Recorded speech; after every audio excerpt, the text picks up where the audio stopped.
নমস্কাৰ ছাত্ৰ ছাত্ৰীসকল মই পল্লৱী পাঠক আৰু আজি মই আহিছো তোমালোকলৈ এটা নতুন পাঠ লৈ পেলাই সপ্তম শ্ৰেণীৰ গণিতৰ ব্যৱহাৰিক জ্যামিতি আহা আমি পাঠটো আলোচনা কৰোঁ ব্যৱহাৰিক জ্যামিতিৰ প্ৰথমতেই আমাক ৰেখাৰ ধাৰণা দিয়া হৈছে আমি ৰেখা কি কৈছে চাই লওঁ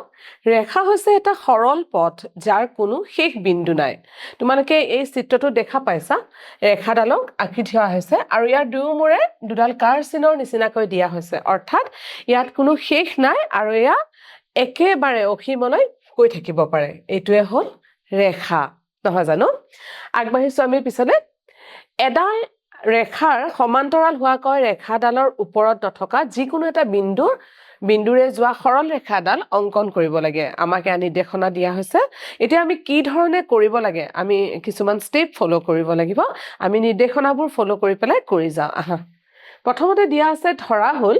AB এডাল সৰল ৰেখা আৰু ABৰ ওপৰত নথকা P যিকোনো এটা বিন্দু আৰু P বিন্দুৰে ABৰ সমান্তৰাল হোৱাকৈ এডাল ৰেখা আমি অংকন কৰিব লাগে এডাল সৰল ৰেখা আমাক দিয়া হৈছে AB আৰু তাৰ ওপৰত নথকা বিন্দু এটা দিয়া হৈছে P আৰু আমি Pৰ মাজেৰে এডাল ৰেখা অংকন কৰিব লাগে যিডাল আমাৰ ABৰ সমান্তৰাল হয় কিদৰে কৰিম আমি চাওঁ আহা প্ৰথমতে আমাক দিয়া হৈছে ধৰা হ'ল AB সৰল ৰেখা ABৰ ওপৰত নথকা বিন্দু P এটা বিন্দু আৰু P বিন্দুৰ মাজেৰে ABৰ সমান্তৰাল হোৱাকৈ এডাল ৰেখা অংকন কৰিব লাগে আমি কৰি লৈছো প্ৰথমতে এইডাল আমি ৰেখাডাল অংকন কৰিছো এইডাল আমাৰ A আৰু B এডাল ৰেখা ইয়াতে এটা বিন্দু আমি ধৰি লৈছো P বিন্দু এতিয়া P বিন্দুৰ মাজেৰে আমি এডাল ৰেখা অংকন কৰিব লাগে যিডাল ABৰ সমান্তৰাল হ'ব আমি কৰি চাওঁ আহা প্ৰথমে আমি কি কৰিব লাগিব আমাৰ যি নিৰ্দেশনা দিয়া আছে সেইমতে ABৰ ওপৰত যিকোনো এটা বিন্দু Q লোৱা আৰু PQ আমি সংযোগ কৰিম আমি ইয়াতে এটা যিকোনো বিন্দু এটা আমি Q লৈছো আৰু আমি কি কৰিম এতিয়া P আৰু Q বিন্দুটো সংযোগ কৰি দিছো আমি PQ বিন্দুটো সংযোগ কৰি দিলো ইয়াৰ পিছত আমি কি কৰিব লাগিব এতিয়া Q কেন্দ্ৰ কৰি BQ আৰু QP কটাকৈ যিকোনো ব্যাসাৰ্ধৰ এটা বৃত্তচাপ আঁকিব লাগিব আমি বৃত্তচাপটো আকো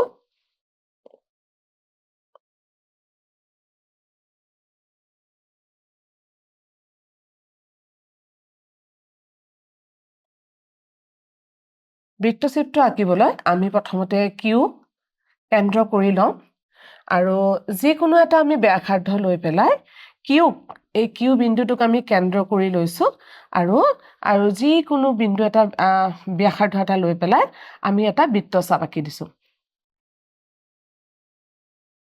এইটো এটা বৃত্তচাপ আমি আঁকি ললো এতিয়া আমি কি কৰিব লাগিব নামকেইটা আমি দি ল'ব লাগিব QB আৰু QP কটা বিন্দু দুটাক আমি R আৰু S নামেৰে নামকৰণ কৰিম QBক আমি কৰিম R QBক আমি কৰিম ইয়াটো বিন্দুক R আৰু এইটো বিন্দুক আমি নামকৰণ কৰিম S ইয়াৰ পিছত আমি কি কৰিব লাগিব চাই লওঁ নামকৰণ কৰিলো এতিয়া আমি P বিন্দু কেন্দ্ৰ কৰি আগৰ সমান ব্যাসাৰ্ধ লৈ PQক BQ আৰু QP কটাকৈ এটা বৃত্তচাপ আঁকিম আৰু বৃত্তচাপটো কি কৰিম X বিন্দুত আমাৰ কাটিব এতিয়া আমি কম্পাস পাত আকৌ লৈ গৈছো এতিয়া আমি বিন্দুটো Q বিন্দুক P বিন্দু এটো আমাৰ P বিন্দু আমি P বিন্দু কেন্দ্ৰ কৰিছো কৰি পেলাই আমি এই পিনৰ পৰা এতিয়া এটা বৃত্তচাপ আঁকিম এইটো এটা আমি বৃত্তচাপ আঁকিলো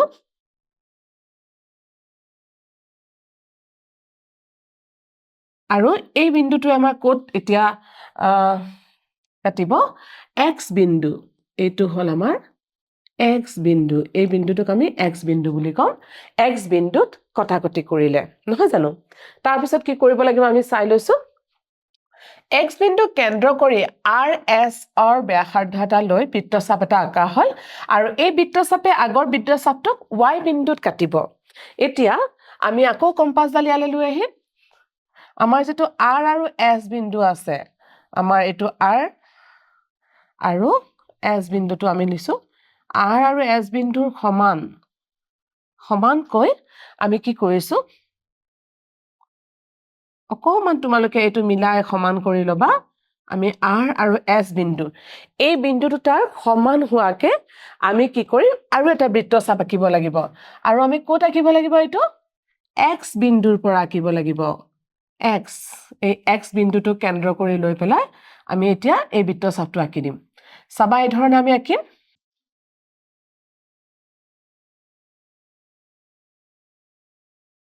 এই বৃত্তচাপটো আমি আঁকি ললো আৰু যেটো বিন্দু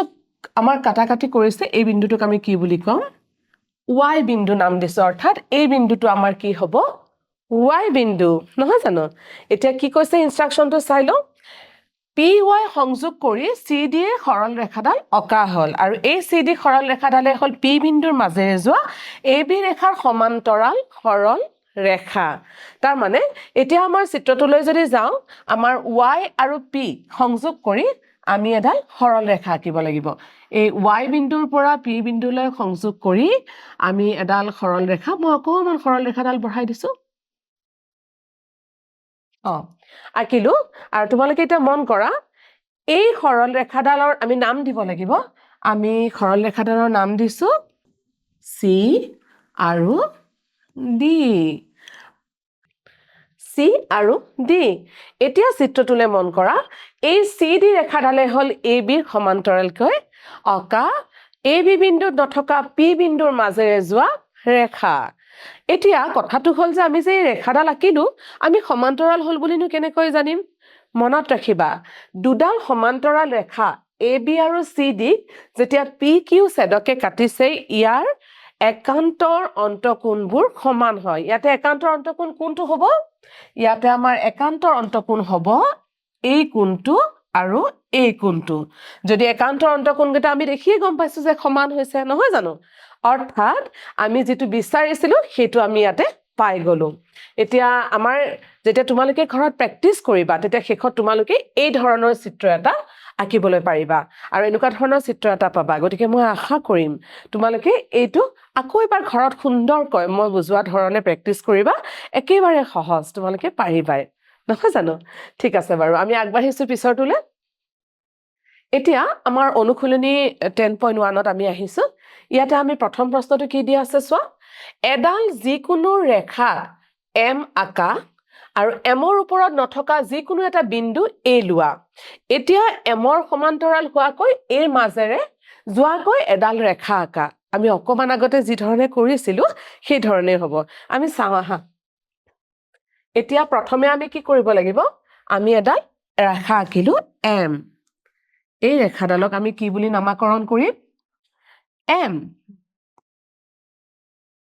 এতিয়া ৰেখাডালত নথকা এটা বিন্দু আমি লৈছো A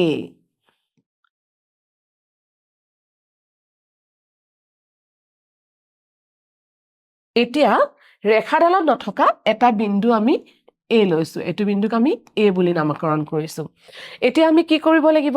আগৰ দৰে আমি স্টেপবোৰ কৰি যাও নহয় জানো প্ৰথমে M ৰেখাত আমি এটা বিন্দু লৈছো B এতিয়া আমি কি কৰিম প্ৰথমে A ৰ পৰা B লে এডাল আমি ৰেখা অঙ্কন কৰিম AB হৈ গলনে এইবাৰ আমি কি কৰিব লাগিব এটা বৃত্তচাপ আঁকিব লাগিব আমি কম্পাসডাল উলিয়াই লৈছো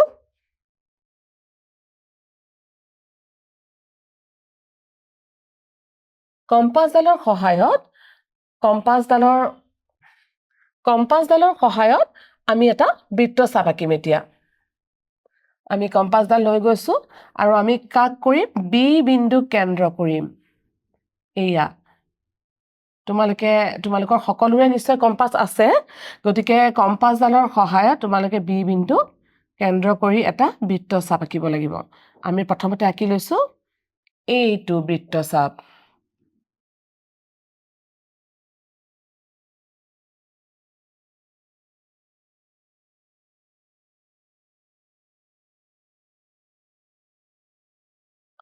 এইটো এতিয়া আমি এই বৃত্তচাপটোক নাম দিছো X আৰু এপিনে আমাৰ B আৰু A AB বিন্দু কটা বিন্দুটোৰ নাম দিছো Y এতিয়া আমি একেটা বৃত্তচাপ একেটা ব্যাসাৰ্ধৰ জোখ লৈ আমি এটা কি কৰিব লাগিব আমি A বিন্দু কেন্দ্ৰ কৰি আমি এতিয়া একেটা বৃত্তৰ জোখ লৈ আমি এই বিন্দু কেন্দ্ৰ কৰিও আমি এটা বৃত্ত চাপ আঁকিম এতিয়া আমি এই বিন্দু কেন্দ্ৰ কৰি লৈছো কৰি লৈ আমি আৰু এটা বৃত্ত চাপ আঁকিবলৈ লৈছো এয়া আমি এটা বৃত্ত চাপ আঁকিলো আৰু এই বৃত্ত চাপটো ইয়াতে x আৰু y বিন্দু আছিলে আমি এতিয়া নাম দিছো এটো p বিন্দু এটা আমি পাই গলো এতিয়া আমি কম্পাসডাল আকৌ আমি x আৰু y অংশলৈ লৈ আহিছো এয়া x বিন্দু আৰু y বিন্দুলৈ আমি লৈ গৈছো এতিয়া x আৰু y যোগ অকমান মন কৰা তোমালোকে x আৰু y যোগটো লৈ পেলাই আমি এতিয়া কি কৰিম এতিয়া আমি কা কেন্দ্ৰ হিচাপে ধৰিম p বিন্দু কেন্দ্ৰ হিচাপে ধৰিম আৰু p বিন্দু কেন্দ্ৰ হিচাপে ধৰি আমি পুনৰ এটা বৃত্ত চাপ আঁকিম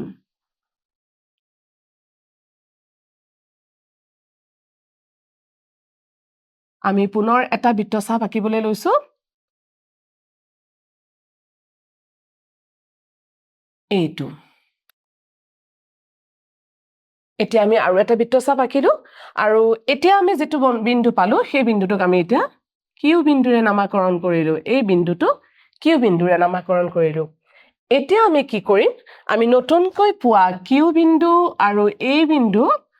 কৈ এডাল আমি ৰেখা অংকন কৰি দিম